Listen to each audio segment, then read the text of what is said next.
Olá a todos, bem-vindos a mais uma aula aí de Mecânica Clássica 1. Essa é a segunda parte de uma aula, na verdade, em que a gente vai falar um pouquinho sobre espalhamento. Então, eu vou começar aqui botando o título, né? Eu quero falar sobre espalhamento.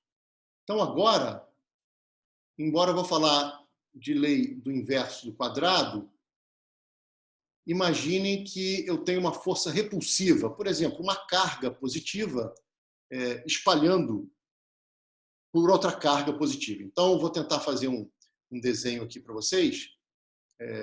Eu tenho aqui, então, uma carga em algum lugar, que vai ser o meu centro espalhador. Eu tenho aqui uma partícula. Eu tenho aqui o seguinte, na verdade, um feixe de partículas que vai espalhar por aqui. Então, deixa eu ver se eu consigo fazer aqui. Esse aqui me deixa. O desenho não vai ficar muito perfeito, mas tudo bem, vamos lá. Se vocês não entenderem qualquer coisa, por favor, me avisem, tá? Então, o que eu estou querendo dizer é o seguinte: vocês têm partículas que estão entrando, é um feixe de partículas que está paralelo a essa reta onde tem aqui o centro espalhador, aqui é o centro espalhador. E aí uma partícula que vem lá de menos infinito, mas ela tem aqui uma certa velocidade, uma velocidade de módulo V0, ou então, quando eu não puser a setinha, é o módulo dela. E essa partícula vai ser espalhada. Eu estou pensando aqui no caso de uma força central, em particular, problema de Kepler, tá? Então, na verdade, eu já estou pensando em... O que eu estou falando serve para qualquer força central, mas logo depois eu já vou fazer para o caso de Kepler, ou para o caso de espalhamento coulombiano. Então, Coulomb, que seria o espalhamento de Rutherford. Então, aqui é uma força repulsiva, né? Eu tenho aqui, por exemplo, o F igual a um K sobre R2, um R chapéu, tá certo? E esse K seria, por exemplo, a carga de um núcleo, né? E aqui teria a carguinha da partícula que está entrando sobre 4πε0. Isso aqui seria o K, ok? Então, o caso coulombiano seria esse caso daqui. E o caso de força central é porque aí tem simetria em torno desse eixo, que seria o que eu posso chamar de eixo Z. Mas o que acontece é o seguinte, e agora o meu desenho vai ficar ruim, mas essa partícula vem aqui e ela é espalhada. E uma outra partícula, uma outra partícula que venha com outro parâmetro de impacto, tá? Por exemplo, vou desenhar aqui em vermelho, se ela estivesse mais longe, ela espalharia menos. E o ângulo de espalhamento é o desvio da velocidade inicial e a velocidade final. Então, por exemplo, a partícula na trajetória azul, ela desviou mais do que na trajetória vermelha, tá bem? Então, isso aqui, gente, prolonga e assintoticamente isso tende para um certo ângulo, tá legal? Eu estou supondo que lá no infinito a força cai a zero e que a partícula volte a ser uma partícula livre. Então, o meu desenho está totalmente fora de escala, esse tipo de coisa.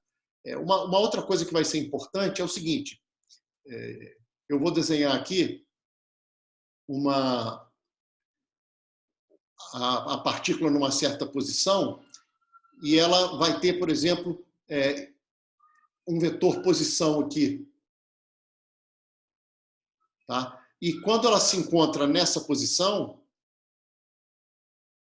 ela está sofrendo uma força, vou botar até em outra cor, ela está sofrendo uma força repulsiva, tá bem? Botei em verde aqui. E essa força repulsiva tem componente x e y. Vamos supor que esse eixo aqui seja o x e esse eixo vertical aqui seja o y, tá bem? Pois bem, esse ângulo daqui eu vou chamar de ângulo φ, por conveniência futura. Esse cara daqui é o ângulo que eu vou chamar de φ. E esse cara daqui era o R, a força inversamente proporcional a esse R, repulsiva, como está aqui. Pois bem, o que acontece é o seguinte, a gente vai definir uma quantidade que vai ser chamada de seção de choque diferencial, porque o que acontece é o seguinte, deixa eu fazer um outro desenhozinho aqui, eu vou repetir esse desenho, mas da seguinte forma só agora, peraí. Eu só vou desenhar esse cara que está entrando aqui, deixa eu aumentar mais um pouquinho, e todo mundo, todas as partículas que entram com parâmetro de impacto entre, deixa eu botar aqui, por exemplo, entre ρ e ρ mais dρ, vão ser espalhadas dentro de um certo ângulo sólido. Esse cara daqui é o parâmetro de impacto ρ. E esse camarada daqui, isso aqui, é um dρ. Então, o que eu estou dizendo é o seguinte, todo mundo que entra, que cruza essa áreazinha aqui do feixe incidente, ou seja, todo mundo que entra com parâmetro de impacto entre ρ e ρ mais dρ, acaba sendo espalhado num ângulo sólido entre um dθ e um dθ mais dθ. É como se eu tivesse uma coisa assim, ó, aqui e um outro carinha aqui, assim. Bom, o desenho está bem mal feito, tá? Realmente está muito mal feito. O que eu quero dizer é o seguinte, a partícula vem e espalha, e a outra vem e espalha menos. De modo que essas partículas que estavam dentro, que cruzam essa área achurada da seção reta do feixe incidente, elas, na verdade, saem espalhadas. Esse cara é o que espalha mais, vem para cá. Esse é o que espalha menos, vem para cá. Elas saem dentro de um ângulo sólido. Tá? Um ângulo sólido que, se eu chamar esse ângulo final de espalhamento aqui, ó, esse carinha final aqui, gente, deixa eu botar uma outra setinha aqui. Finge que isso aqui já é lá no infinito, tá bem? Eu sei que o desenho não está legal, o centro espalhador tá por aqui mais ou menos, tá? Fiz um desenho errado aqui, mas deixa eu consertar rapidinho. Vou só marcar o centro espalhador. Sei lá, o centro espalhador estaria por aqui mais ou menos, tá? E aí você tem ângulos. Tá mal feito aqui esse desenho, mas você tem ângulos finais de espalhamento. O meu desenho está horrível porque ele tinha que estar muito mais para a direita, porque isso aqui já seria o estado assintótico final. E o que eu quero dizer é que no final no tempo mais infinito, o que você tem no início você tinha uma velocidade inicial, V0, e no final, por conservação da energia, você vai ter uma velocidade final que tem outra direção do que o V0. No entanto, o módulo dessa velocidade final é igual ao módulo da velocidade inicial. Concordam? Que eu vou chamar simplesmente de V0 sem nada em cima. Por quê? Porque no infinito você não tem energia potencial, só tem cinética. E como a energia se conserva, cinética antes igual a cinética depois. Então esse cara daqui tem o mesmo módulo do que o V0. E o que eu vou chamar de ângulo de espalhamento é exatamente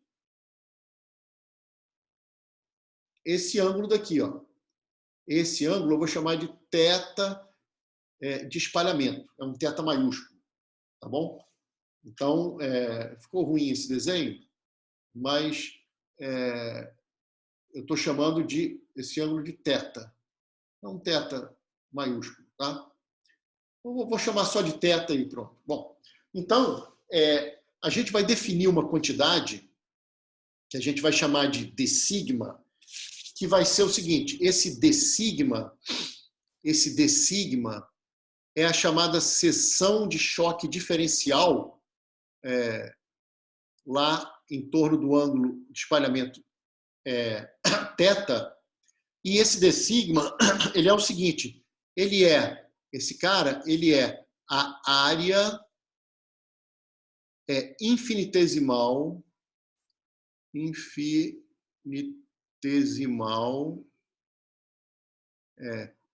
isso aqui é um I, esse carinha aqui não existe, tá? Só tem esse I. Área infinitesimal do feixe incidente, né? Então, do feixe incidente, que é atravessada pelas partículas espalhadas entre θ e θ mais dθ. Eu vou repetir isso para vocês, tá? Então, eu tenho área infinitesimal do feixe incidente, que é atravessada pelas partículas espalhadas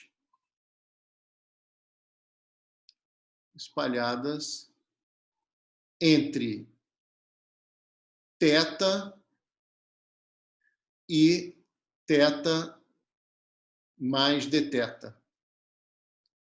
Depois tem um probleminha aí de sinal que a gente vai acabar tomando um módulo em algum lugar, porque quando você aumenta o parâmetro de impacto, você, em geral, diminui o ângulo de espalhamento, porque a força começa a ficar mais fraca. Então, o que eu estou dizendo para vocês é o seguinte, tem um número de partículas espalhadas por unidade de tempo entre θ e θ mais dθ, ou seja, entre um ângulo sólido infinitesimal dado por... Vocês lembram que o ângulo sólido é pegar uma área de uma calota esférica e dividir pelo raio ao quadrado, né? E como o raio a área de uma calota esférica em coordenadas esféricas era R2 seno θ dθ dφ, quando divide por R2 dá seno θ dθ dφ. Mas aqui tem simetria em torno do eixo, que eu estava chamando aqui de eixo X aqui, né? Então, esse ângulo sólido acaba sendo 2π seno de θ dθ, tá? Então, esse que é o ângulo sólido. É como se fosse um cone, uma superfície cônica com ângulo θ e uma outra superfície cônica com ângulo θ mais dθ.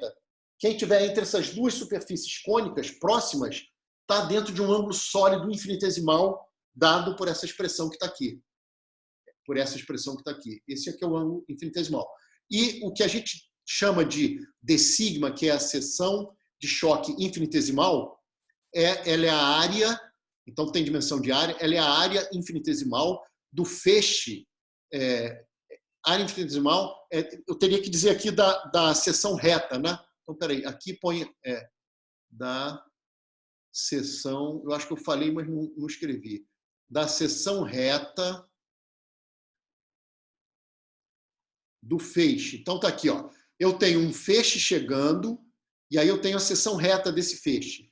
Peguem a área infinitesimal dessa seção reta do feixe incidente, que é atravessada pelas partículas que saíram por aqui, ó, por todo esse ângulo sólido infinitesimal. Todas essas partículas que foram espalhadas entre θ e θ mais dθ, quando você anda para trás aqui, elas vieram, são todas elas que estão entre ρ e ρ mais dρ. Então, essa área d sigma nada mais é do que essa área achurada azul. Então, ela é 2π ρ dρ. Tudo isso para um certo ângulo θ de espalhamento. Eu vou repetir, tá? Então, a gente está definindo essa chamada seção de choque diferencial do espalhamento para o ângulo θ da seguinte forma. Você pega o ângulo θ, o θ é o desvio, né? Chegou com uma velocidade e assintoticamente tem outra velocidade. Aí você vê quanto que mudou esse ângulo. Esse é o ângulo de espalhamento. Esse cara daqui é o ângulo de espalhamento, tá? Pois bem, aí vocês veem, entre θ e θ mais dθ, essas partículas espalhadas, elas vieram do feixe incidente de que área da seção reta do feixe incidente? Elas vieram de uma área que está entre ρ e ρ mais dρ. Desde que esse ρ que está aqui seja o ρ associado a esse θ daqui. Então, dado um ρ, eu tenho um θ. Dado um ρ mais dρ, eu vou ter um outro θ. Um θ mais um dθ. Na verdade, pode ser negativo. Isso a gente já vai corrigir com um sinalzinho de menos. Então, no fundo, para a gente calcular a seção de choque de espalhamento diferencial, a gente, no fundo, precisa relacionar o ρ, que é esse cara daqui, esse ρ, com esse θ daqui. Se eu tiver o ρ como função de θ, é só botar nessa fórmula daqui que eu tenho a seção de choque diferencial. Aliás, se vocês quiserem a seção de choque diferencial por unidade de ângulo sólido, ou seja, o d sigma d ômega, que vocês vão ver muito na vida de vocês, porque a seção de choque de espalhamento por unidade de ângulo sólido é muito calculada em física de partículas. O que se faz quase que o tempo todo nos aceleradores e tudo mais é ficar calculando seções de choque de espalhamento e analisar o problema inverso, quer dizer, a partir da distribuição angular dessa seção de choque diferencial por unidade de ângulo sólido, vocês vão tentar inferir informações sobre aquele centro espalhador, sobre a interação e tudo mais. Então, é isso que se faz lá. Pois bem, aqui, se eu quero d sigma d ômega, eu tenho que dividir aquele d sigma por esse 2π seno θ dθ. Então, o 2π cancela, vai ficar ρ, o ρ é função de θ, sobre seno do θ dρ dθ.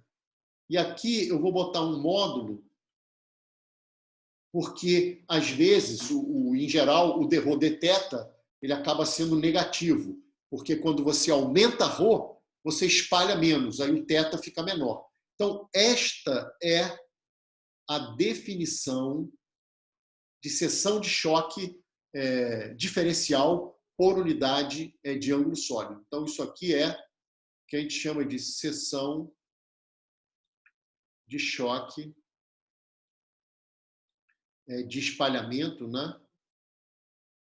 Seção de choque diferencial. Vou botar aqui um dif diferencial de espalhamento. Só que aqui é por unidade de ângulo sólido. Tá bom? E notem que esse d sigma ou d sigma d ômega tem dimensão diária. Então, gente, vocês olhando para essa fórmula que está aqui, vocês vão perceber que, no fundo, tudo que vocês precisam é relacionar o ρ com o θ de espalhamento. E aí, eu vou propor para vocês o seguinte, vai praticamente ficar como um exercício de hoje para amanhã, mas amanhã eu termino esse exercício, porque é importante e é um exemplo bem bacana que a gente vai fazer. Nós vamos calcular a seção de choque de espalhamento, no caso colombiano, que praticamente é a seção de choque de Rutherford, que levou o Rutherford a formular o modelo de átomo que revolucionou ali, né? Deixou de ser o pudim de ameixa e passou a ser o núcleo positivo bem pequenininho e a parte negativa é bastante distante, né? Tanto é que o átomo tem raio da ordem de angstrom, né? Meio angstrom, e o núcleo já é quase da ordem de Fermi, que é 10 a menos 5 angstrom. Então, o que eu quero dizer para vocês... desculpe só fazer um outro comentário. A famosa seção de choque total, ela é simplesmente dada pela integral da seção de choque diferencial. Ou, se vocês quiserem, que é muito comum calcular o d sigma d ômega por aquela fórmula anterior, aí teria que integrar no d ômega total para ter a seção de choque diferencial total. E a interpretação dessa seção de choque total é como se ela fosse a área efetiva do alvo. O que eu quero dizer com isso? Eu quero dizer o seguinte: quando eu falo de espalhamento, esse centro pode ser um centro pequenininho, mas a partícula, quando passa por aqui, ela é espalhada. Então, é como se ela percebesse uma área maior, como se a área efetiva do centro espalhador fosse maior do que o tamanho mesmo daquele cara, porque ele interage à distância.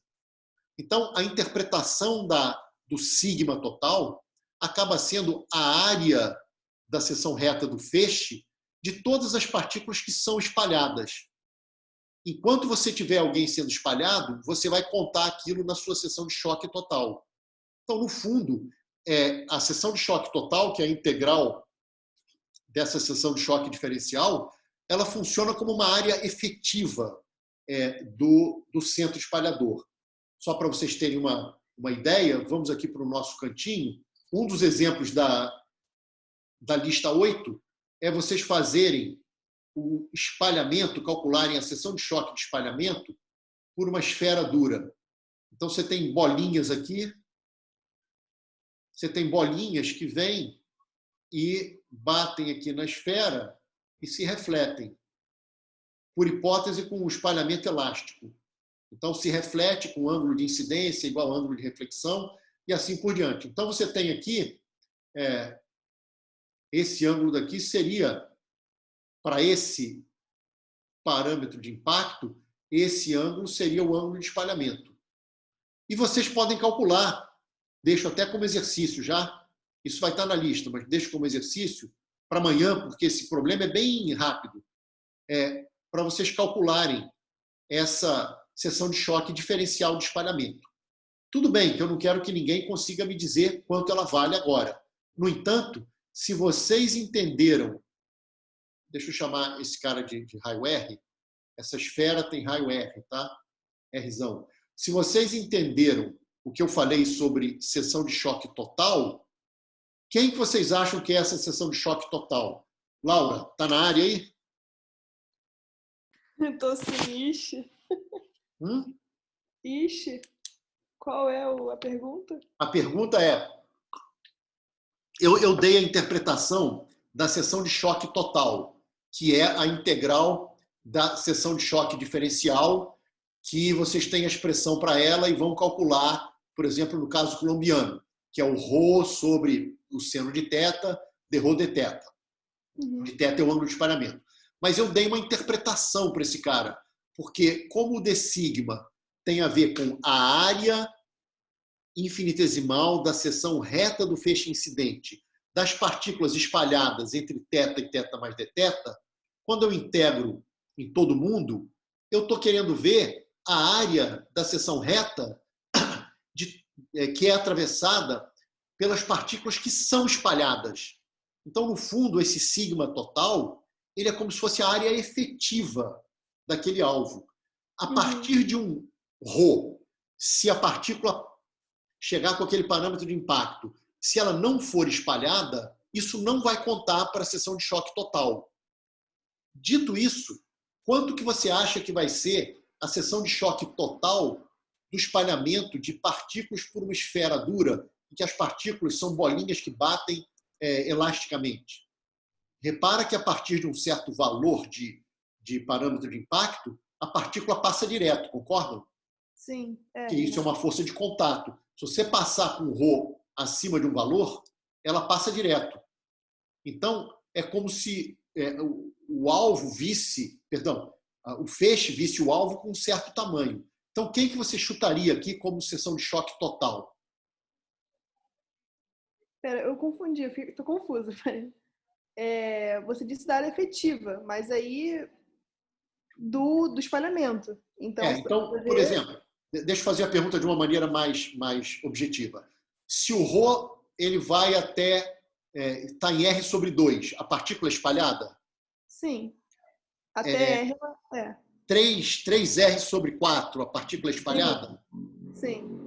R é o último caso em que ela é espalhada, né? É Então, útil. todo mundo que tiver aqui dentro, todo mundo que tiver aqui dentro, mais ou menos, Vai ser espalhado. vai ser espalhado, concorda? Sim. Então, essa é a área efetiva com que o feixe está vendo o centro espalhador. Ah, Então, entendi. Uhum. você aqui vai encontrar isso aqui, ó, que é exatamente a área de todo mundo que é espalhado. Se por acaso alguém tivesse aqui por fora e ainda fosse espalhado, ele contaria na seção de choque total. Porque seção de choque tem a ver com área de quem é espalhado em algum ângulo sólido, né? Tá. Sim, eu tava confundindo, eu tava achando que era depois de espalhado.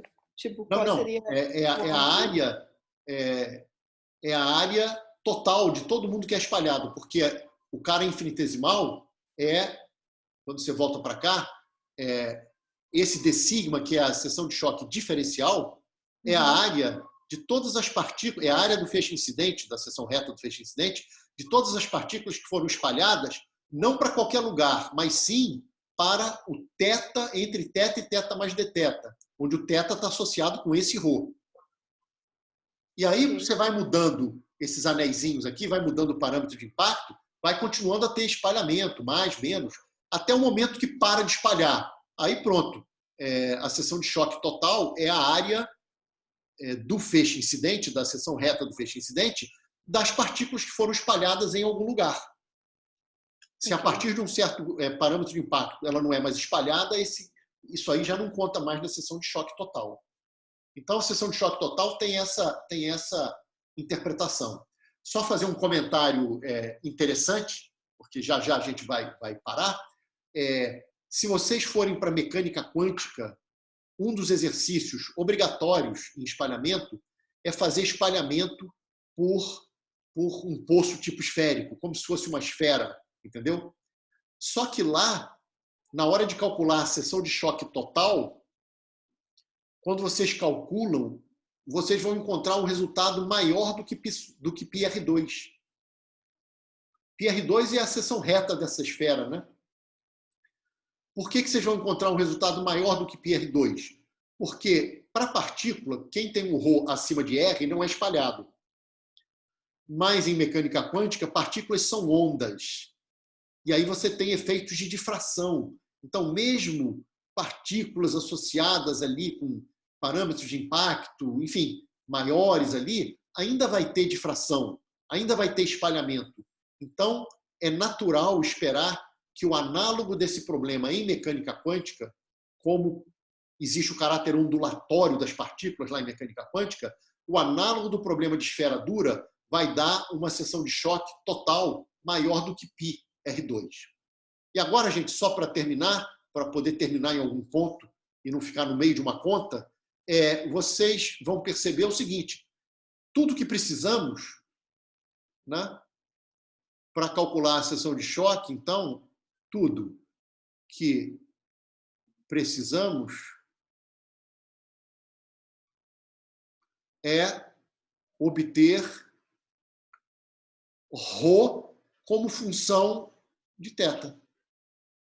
Então, é isso que a gente precisa. Porque com isso, eu venho aqui e coloco na expressão ρ de θ sobre o seno de θ, módulo do dρ, que eu saberia quem é, dθ.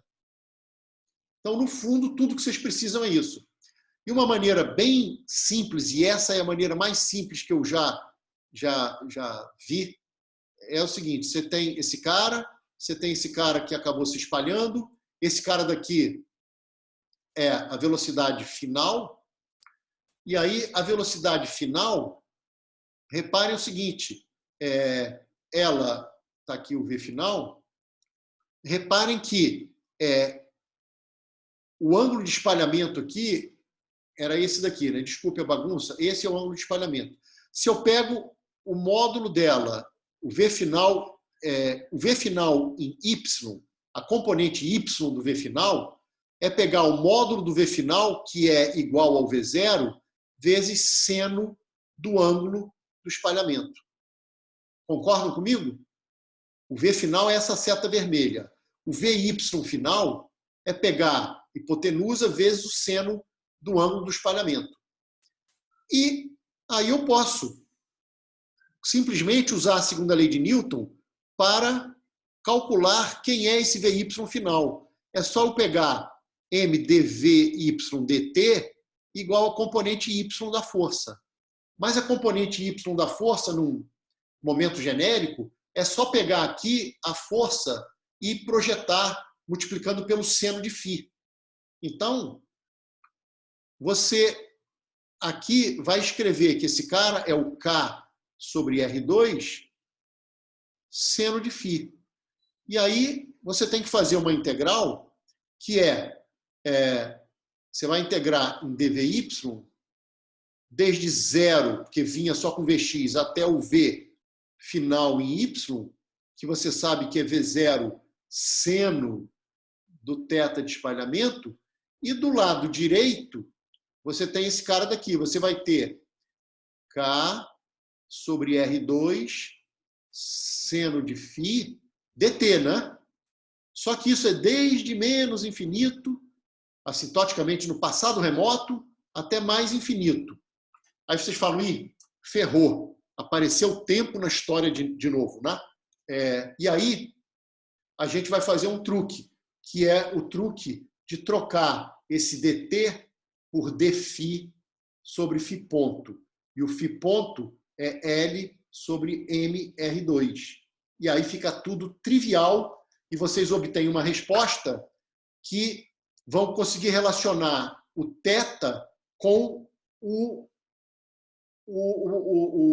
parâmetro de impacto, porque lembrem-se que L é dado por m ρ V0. Gente, eu vou ficar por aqui para não perder a gravação, porque daqui a pouco a Dani entra. Deixa eu, então, interromper essa gravação e a gente pode até falar mais uma frasezinha. Então, muito obrigado pela atenção. Até a próxima e, por favor, tentem fazer essa continha, terminar essa conta que eu vou terminar na aula de amanhã. Ok? Como é que eu faço aqui? Tá bom?